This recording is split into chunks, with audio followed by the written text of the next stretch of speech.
Tudo bom? Uma coisa que se fala muito, mas que às vezes não fica claro para o aluno, o que é um projeto de texto. Se vocês pensarem sobre qualquer outra atividade que não seja exatamente a escrita da redação, talvez fique mais claro para vocês o que é um projeto. Dizer que alguma coisa foi projetada significa que alguém pensou nela antes de sair executando. Pensa no projeto de uma casa. Alguém vai lá e desenha, alguém vai lá e pensa, alguém vai lá e estrutura e depois só executa. O teu texto, dependendo da forma como ele for materializado, fica evidenciado. Não teve um projeto. Ou, não, o cara foi puxando meia água para cá, uma meia água para cá, puxou uma parede. Então, se o teu texto for organizado, de alguma forma, isso já explicita, isso já denota, isso já mostra que houve um projeto de texto. Mas tem alguns elementos que são importantes, alguns macetes, algumas dicas para quem vai fazer a redação, que te ajudam a dar essa impressão, a mostrar isso, tá bom? Bom, antes de qualquer coisa eu vou te pedir a gentileza, clica no dedinho aí, dá um like para nós, dá um ok, tá bom? Que a gente faz conteúdo com carinho para vocês. Projeto de texto. Projeto de texto significa que todas as partes do texto, de alguma forma, elas têm um fio condutor, elas têm uma espinha, elas compõem um todo. Essa ideia de partes que compõem um todo, ela revela essa intencionalidade, essa intenção de quem escreveu com cada uma das partes. Então, de repente, uma mesma ideia que está manifestada ou manifesta na introdução, essa mesma ideia da tese, por exemplo, se ela aparece de novo em um dos desenvolvimentos e ela faz um fechamento sob diferentes perspectivas, com funções diferentes, com funções de significados e com funções de estrutura de texto diferentes, mas a mesma ideia, se ela aparece na introdução, em um desenvolvimento e na proposta de intervenção, isso revela um projeto de texto. Eu gosto de usar o exemplo com os meus alunos assim, quando tu vai sair para viajar, normalmente quem sai para viajar sabe onde quer chegar. Aqui na cidade onde eu moro em Pelotas, no Rio Grande do Sul, se eu quiser para Porto Alegre, que é a capital do estado, eu sei que quando eu chegar na faixa, eu dobro à direita. Sempre. Por quê? Porque se eu quiser para Porto Alegre, eu não posso dobrar à esquerda, eu tenho que dobrar à direita. Então, sob certo aspecto, saber onde se quer chegar. Então tem uma série de elementos pré-escrita, antes da escrita do texto. A própria escolha da tese, ela deve estar articulada, antes de eu começar a escrever, ela deve estar articulada com eventuais ações, com as minhas propostas de intervenção. Quando eu pensar na minha tese, eu já tenho que pensar onde eu quero chegar. Olha, eu vou finalizar esse texto propondo que se faça isso, isso e aquilo. Bom, se eu vou propor isso, a minha tese, antes do fio que liga as duas partes, eu tenho que ver se essas duas partes, se elas se confirmam, se elas se combinam de forma coerente.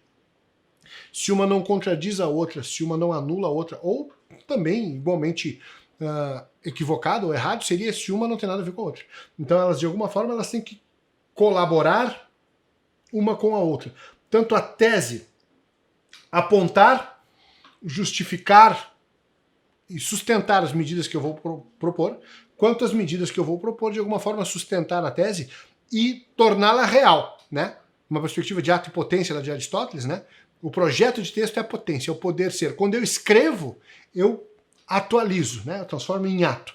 Então, esse fio condutor, essa intencionalidade ao longo de todo o texto, esse é o projeto de texto, que deve ser pensado antes. Então, tem para o projeto de texto, alguns momentos da escrita e alguns elementos são importantes. O momento pré-escrita, onde eu leio a temática, faço um protocolo de pensamento. Tem um vídeo meu aqui que fala sobre protocolo de pensamento. Se não tem, vai ter, mas eu acho que tem. Né? Sobre protocolo de pensamento, tem. No vídeo onde eu falo como escrever uma redação sem saber nada, eu apresento brevemente o protocolo de pensamento para vocês. Tá? Então o que acontece? Um protocolo de pensamento, um conjunto de passos, de perguntas, de ideias que me ajuda a lidar com a questão da problemática do tema. Tá? Então, elementos pré-escrita. Antes de escrever, eu leio, eu aplico nesse tema um protocolo de pensamento, eu já faço uma pesquisa na minha cabeça, né? Eu já faço um exame de consciência, a expressão que eu estava buscando. Já faço um exame de consciência para ver, em termos de vocabulário, quais as opções que eu tenho, que sinônimos eu conheço, que outras formas eu possuo de me referir a essa temática, já penso nas áreas do conhecimento, já penso nas implicações junto à sociedade, já tento estabelecer relação com a Constituição, com a Declaração Universal dos Direitos Humanos, com a realidade, o impacto na sociedade, já penso em causas e origens e penso onde eu quero chegar. A partir do momento que eu tenho o ponto A e o ponto B, estou saindo daqui, esse é o meu problema, e eu vou chegar aqui, que é a minha proposta de intervenção, linha reta, ok? Mesmo que sejam por diferentes caminhos, eu tenho que conseguir chegar lá. Então, quando a gente fala de projeto de texto, tem um projeto de texto que tem a ver com elementos pré-escrita. Antes de escrever, eu observo todas essas coisas, eu penso, muitas vezes os alunos têm dificuldade de compreender que a gente primeiro pensa, depois a gente escreve. Isso não vai acontecendo ao mesmo tempo. Eu vou pensando, já vou escrevendo, vai vindo outra ideia. E também eu peço que vocês, sob certo aspecto, questionem, né? Levantem um questionamento forte e enfático com essa expressão, vai vindo ideia. As ideias, não me veio ideia nenhuma, as ideias não vêm de lugar nenhum. Ou elas estão contigo ou não estão, ou tu levou elas. Quem leva a ideia para a prova é tu. A ideia não está pairando na nuvem, e aí tu não tem como te conectar com nada. Né? Então assim, a ideia não vem. Ou a ideia está aí, tu estudou, ou ela não está. Se ela não está, bom, tem que ter um plano para isso. Então a gente usa as ideias que tem. Na verdade, é assim. Eu gosto de dizer para os meus alunos que é como se fosse um jogo de pôquer, de cartas, onde tu leva as tuas cartas de casa. Tu pode encher os bolsos de asa e jogar. Ou seja, se tu estudou, se tu pensou um monte de coisa sobre redação, tu leva um monte de ferramenta, um monte de munição, um monte de repertório, um monte de tudo. Quando chega lá, tu tem tudo isso para usar. As cartas, quem leva para esse jogo é tu. Se tu estudar, se tu buscar acompanhamento, se tu pedir ajuda, se tiver alguém te ajudando, se tiver alguém te orientando. Ok? Tem uma série de outras técnicas que eu falo, até nos outros vídeos, estava gravando mais cedo aqui uns vídeos do tal do Reels, né? Falando sobre a importância da correção, de metodologias alternativas para a correção. Se tu não tem acesso a um bom professor, um especialista, alguém corrija para ti, entra no grupo do Telegram, porque eu sorteio e faço correções internas, né? O grupo do Telegram é gratuito, tá? E tem um monte de matéria que eu coloco lá. Não chupa bala, vai lá, grupo do Telegram. Bom, então, elementos pré-escrita. Tem uma outra coisa que está ligada a esse quesito, a esse aspecto de projeto de texto, que ocorre durante a escrita. Então, pré-escrita, todo esse trabalho de pensar antes de escrever, durante a escrita. Escrevi minha introdução, terminei de escrever.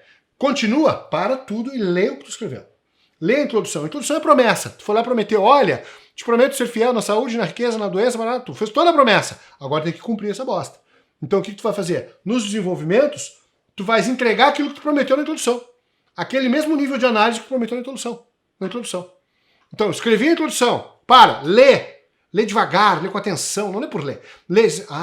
Tenta entender, extrair todo o significado daquilo que tu está prometendo. E principalmente, tenta pensar ou visualizar como que essa introdução vai ser lida pelo corretor. Como que vai ser entendida essa promessa? Tu lê e diz assim, esse cara vai ficar esperando tal coisa. Faz teu desenvolvimento 1. Terminou. Continua? Não. Para. Lê toda a introdução, lê todo o desenvolvimento 1. Porque tu já, se houver um descompasso aí, tu já para, se for preciso, risca e faz outro desenvolvimento 1.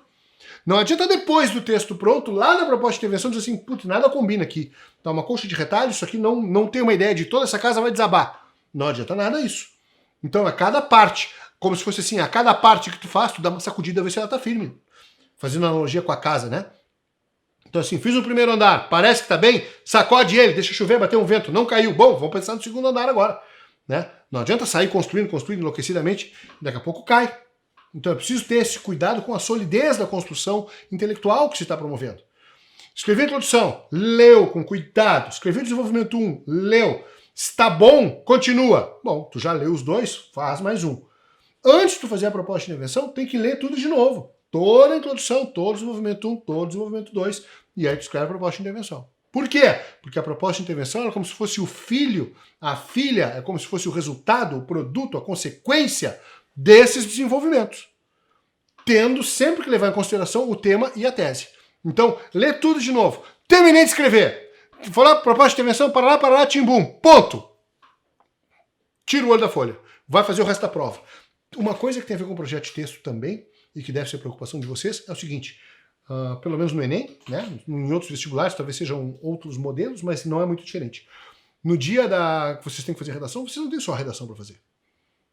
vocês não têm um tempo infinito para fazer a prova. Uma das coisas que eu sempre discuto com os alunos e sempre falo para eles, pelo menos no Enem é assim, nos outros vestibulares é algo parecido, né? No caso do Enem, no dia da redação, tem que fazer mais 90 questões. Então, assim, fez a redação, gastou energia, concentrou, sai fora, vai dar uma volta. Né? Mentalmente, né? Vai fazer a questão, se for o caso, vai no banheiro, molha o rosto e volta, tá? Depois de feitas umas 20 questões, mais ou menos, alguma coisa parecida com isso, tu volta para a redação. E aí tu vens fazer uma leitura dela inteira com um olhar crítico sobre vários aspectos. Então ali tu vai procurar erro, tu vai procurar repetição de palavras, tu vai ver a acentuação, ortografia, a questão sintática, tu vai ver toda a estrutura da prova. Mas nesta revisão, que é como eu digo para o aluno assim, neste momento da revisão, aquele texto não é mais teu. Aquele texto é como se fosse um estranho, alguém que está submetido ao teu olhar julgador mais crítico possível. Porrada no texto. Acha tudo que é erro que tu puder nele. Nesse momento. Nesse momento vocês também vão estar avaliando, vocês também vão avaliar o projeto de texto. Vocês vão ver se as ideias, se elas vêm se desenvolvendo da introdução até o final. Eventualmente, uma ou outra palavra poderá ser alterada para imprimir com maior evidência, com maior clareza, esta ideia de projeto de texto.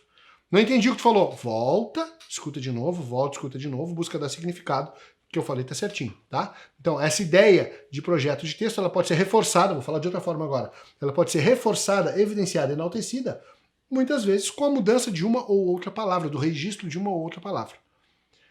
Se vocês encontrarem também algum período solto, tipo, esse período, essa frase, essa ideia, não diz nada, não acrescenta nada, isso aqui não está cumprindo função nenhuma, capa ela, some com ela, desaparece com ela. Tá bem?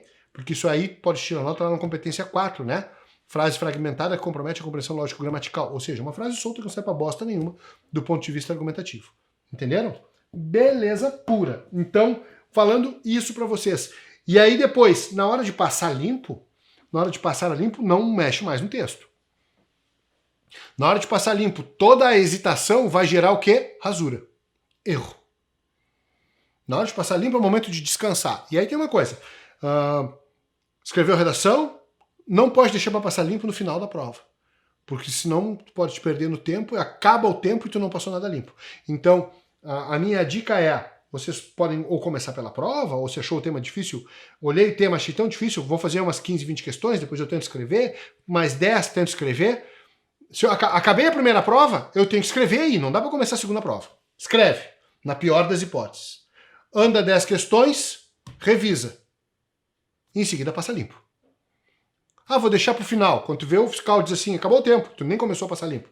Tem uma chance muito grande de tu zerar a prova por isso. Tu começa a escrever, não vai conseguir escrever mais do que 8 linhas e vai ficar ruim, vai ficar incompleto. Então assim, não se deixa pro final. Como vocês não usam relógio, não controlam exatamente o tempo, eu não considero prudente deixar à mercê do aviso do corretor. Tá? A responsabilidade pela tua prova é tua. Então não adianta terceirizar, o corretor não me avisou. Não, tu foi boca aberta. Tá? Então, assim, não se deixa. Porque, assim, se o cara avisar lá, acabou o tempo e falta resolver questões, tu pega ali, tu marca bolinha e entrega aquela bosta. Agora, tu não consegue passar uma redação a limpo em 1 minuto, em 30 segundos. Ok? Então, assim, deixa pro final, depois de passar a limpo, as últimas 25, 30 questões, tu já tem que estar com a redação resolvida. Vale a dica, tá bom?